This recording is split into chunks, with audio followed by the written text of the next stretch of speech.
The village lay between low brown hills and long fields of wheat that turned gold in the afternoon light. Dust rose when the wind passed, then settled again like a quiet promise. In a small house with a red roof lived Manuel and his daughter Rosa. He was a farmer with steady hands and patient habits. She had been blind since birth and walked with a soft limp. Yet she moved with calm grace. People said Rosa had a voice like warm bread from the oven, gentle and comforting. Manuel believed it, and the thought made his long days feel lighter. Every morning before sunrise, Manuel warmed water in a dented kettle. Rosa woke to the whistle and the smell of smoke. She knew the house like a song. 3 steps from her bed to the window, 5 to the door, 8 to the table. The floorboards squeaked in certain places, and she used those notes to guide her feet. While Manuel mixed corn flour, Rosa measured salt by touch and kept count of the eggs. She never rushed. She listened, and the room told her what to do next.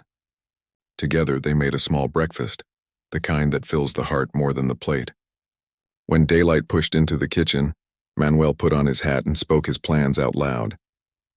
He always told Rosa where he was going, even if it was only to the shed.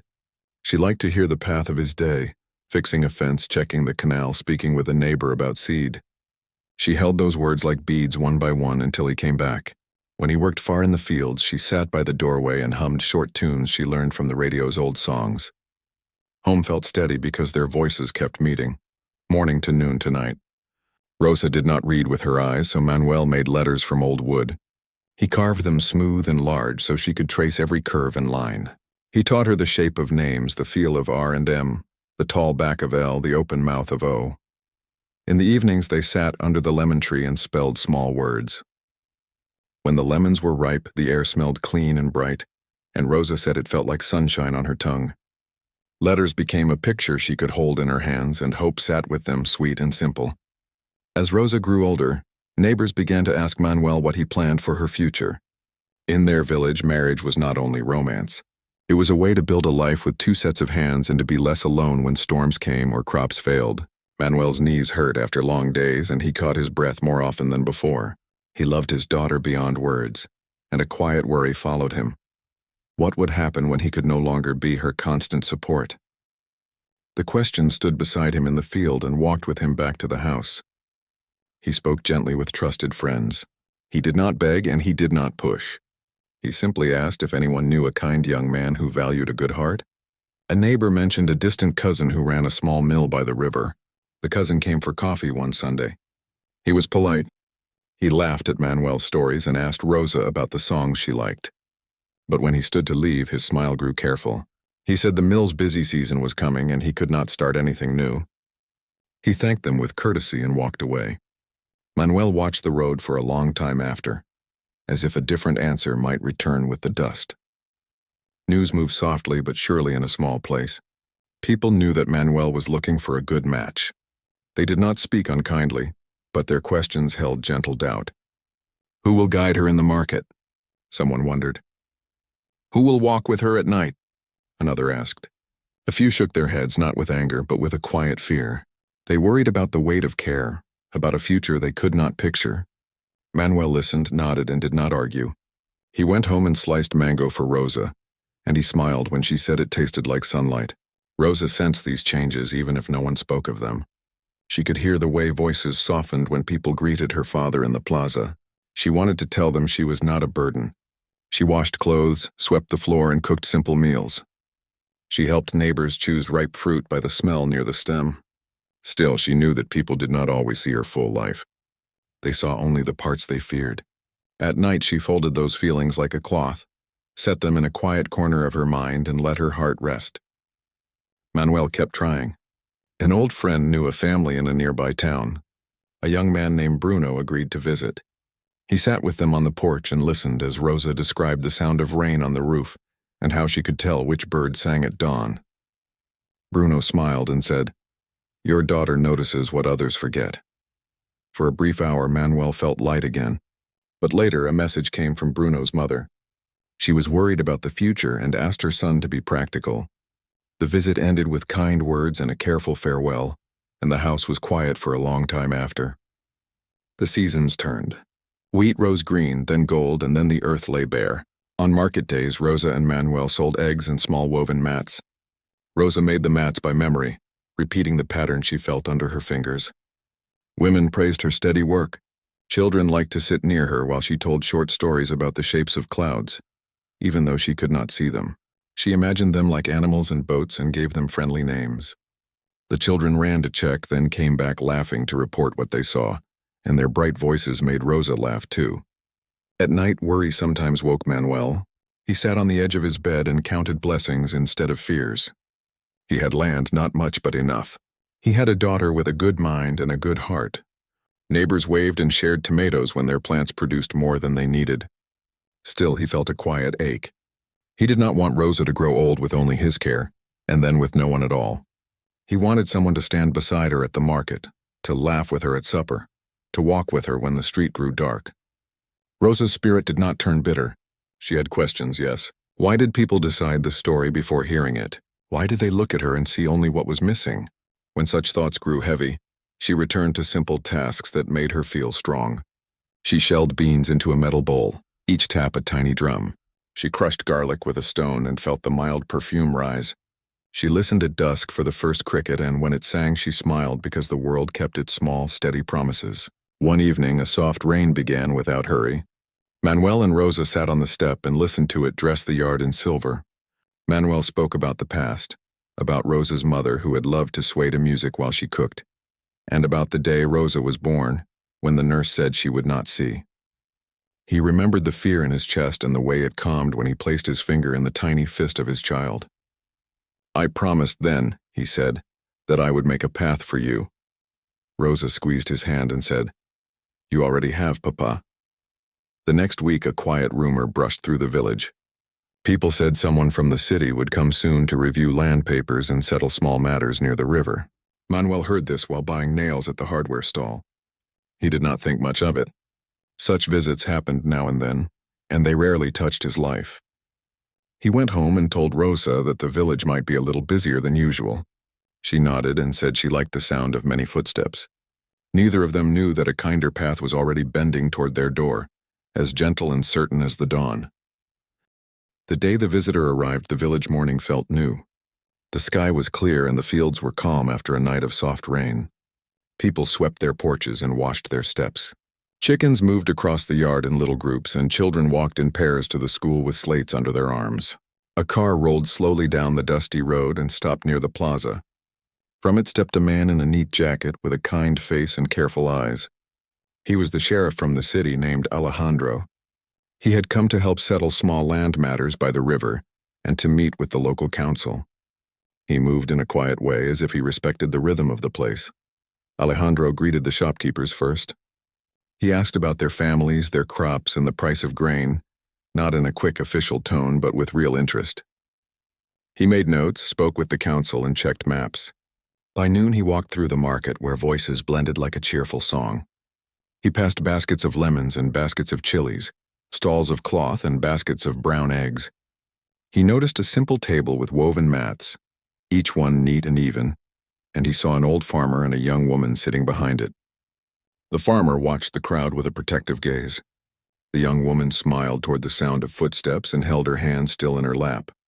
Alejandro stopped to look at the mats. He ran his fingers over the tight pattern and the smooth edges. "These are very fine," he said. The old farmer thanked him and introduced himself as Manuel. The young woman listened and her smile widened. "These are my daughter's work," Manuel said with gentle pride. "Her name is Rosa." Alejandro greeted her with warmth. "Your mats are strong and even," he said. "They feel like careful music." Rosa laughed softly. "I make them by memory," she answered. "The pattern sits in my hands." They spoke like that for a few minutes, about the weave, about the market, about how the wind always turned at noon by the church. Alejandro asked if the edges ever frayed. Rosa explained how she tucked each end under and pressed it with a warm stone. Her words were simple and sure, and her voice held calm light. Before he left the market, Alejandro bought 2 mats. He placed them in his bag with care and thanked them again. A few steps away, he turned back. He watched as Rosa arranged the remaining mats by touch, matching sizes without looking, setting each one straight. He saw the pride in Manuel's eyes, the kind of pride that grows from daily patience. He took a small breath, as if something inside him had settled into place. The next day, Alejandro walked to the fields to meet more families and to see the canal. He kept thinking about the father and daughter from the market. He passed the lemon tree near the edge of the village and found Manuel repairing a fence. Rosa sat on a low stool, tying twine into tidy coils for her father. Alejandro greeted them, and they welcomed him with water from a clay jug. They spoke under the shade about the canal, the wheat, and the usual troubles of weather. The talk flowed easily. When the breeze slowed, the silence that came after felt friendly, not empty. Alejandro turned to Manuel and, with polite honesty, asked if he might learn more about Rosa, what she enjoyed, how she spent her days. He did not ask with pity or with the heavy tone of a problem. He asked with respect, like someone standing at a door and waiting to be invited in. Manuel looked at his daughter. She nodded, a simple, steady nod, and then she told her story. She spoke of mornings in the kitchen, of letters made of wood that she traced at dusk, of songs on the old radio. She spoke of her mats and her love for the smell of lemons. She even spoke of the children who came to ask about the shapes of clouds. Her words came steady like a clear stream. When she finished, Manuel added the rest. He told how he had looked for a future for Rosa in the way the village understood futures. He did not hide that some families had stepped back. He did not blame them. He only said that sometimes people fear what they do not know. Alejandro listened without interrupting. He kept his eyes on both of them, as if he wished to hold the whole picture in his mind. Later, as the sun slid lower, Alejandro walked back to his room at the inn and thought about the day. He was a man used to making decisions with care. He had land, a steady income, and a house with a garden that grew roses and mint. He also had a quiet place in his life that felt like an empty chair at the table. He understood work and order. He valued kindness, honesty, and steady habits.